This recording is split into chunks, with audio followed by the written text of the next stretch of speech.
Sharon, what do you think the greatest challenge is, and we'll keep using that bad marketing word, local now, but in bringing local to the mainstream?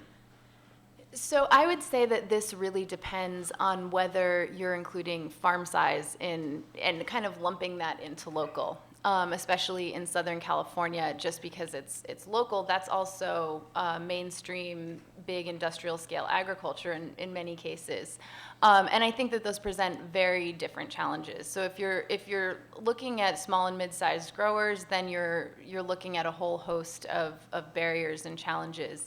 And if you're not, and you're just looking at the concept of local as geography, I would emphasize education. I think from our perspective in the work that we do, I think that customers knowing why a local product is better, where a product comes from, and then also having a sense of what their values are around local is probably the biggest challenge.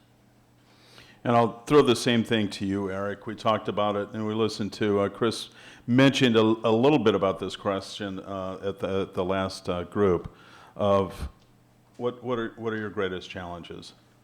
I think the biggest challenge is logistics on the plant side. You know, some of these farms are just too small to get their products to the market, so we have to go to them, whether it's a farmer's market or bundling their products on other trucks that we try and drive by, but that takes a little bit of organization. And then for some of the smaller ranchers, getting to their animals to a processor, it's a big deal. There aren't a lot in California, and those that do exist for the small ranchers, it's more of a headache to run their 20 animals through the plant than it is 4,000 head of cattle or pigs. So it adds a lot of cost and a lot of trouble for these guys. And Lucy, what are some economic effects? Yeah, I mean, and like I mentioned earlier, the cost of farming in Washington, especially western Washington, west of the mountains, is really expensive. Farmland is definitely being gobbled up, and there's a lot of development.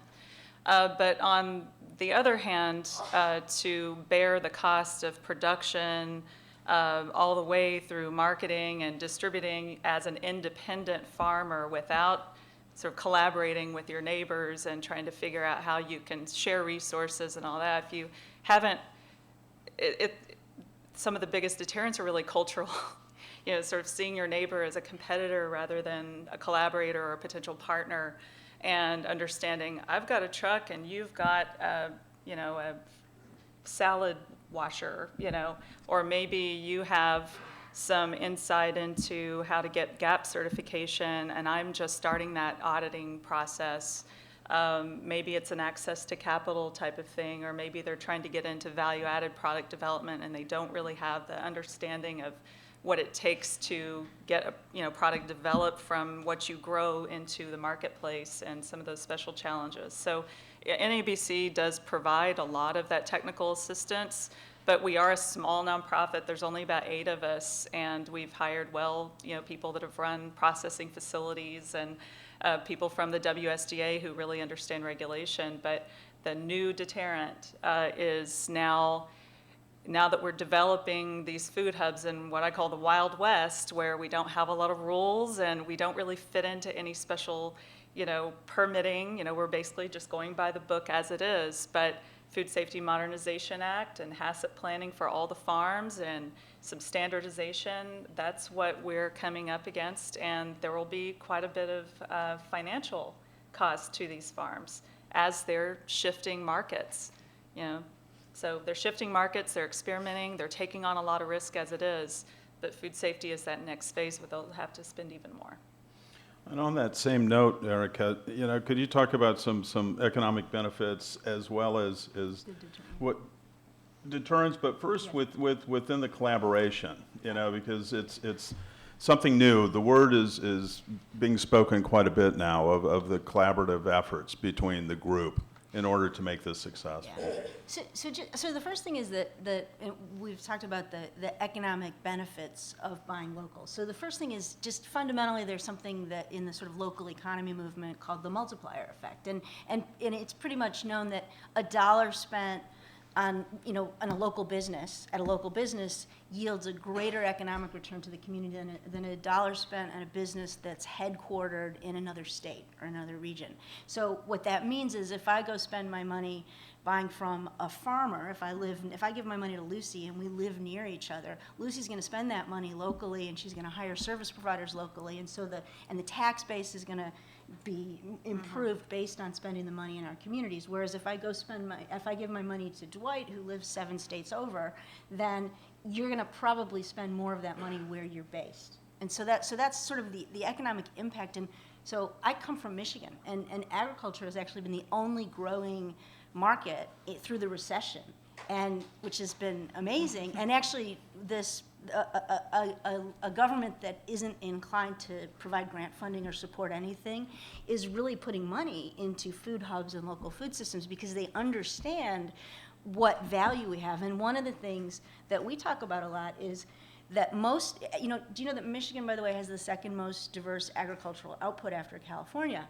The majority of the product, though, goes out for processing. So potatoes go to Lay's, and apples go to Mott's, and some of them go into like Gerber, which is in Michigan. But if you can keep the value of those products within the local markets or to smaller scale value-added producers who keep more of that money in the state, you're gonna realize a lot more economic impact.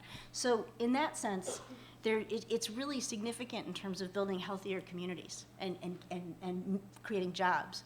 The deterrence. So you can talk about a lot of deterrents, but one of the perceived deterrents, which we've talked about at lunch, is price for buyers. They think local's more expensive, and I think that in order for people to feel more comfortable buying locally, and let's just say it's a chef who is sourcing for a restaurant or a group of restaurants, there's a way to think about buying that heirloom tomato versus the sort of bland, tomato that comes from 2,000 miles away, in that what you need to do to that tomato to make it really good for your diners is a lot less and ultimately can be more cost effective. And then you also have to look on a per item seasonal basis what you're going to spend on in-season produce versus produce that's not in season, and look at your cost structures more holistically. And I think you can't just do item for item comparison. You have to look at all of the inputs and all of the costs that go into running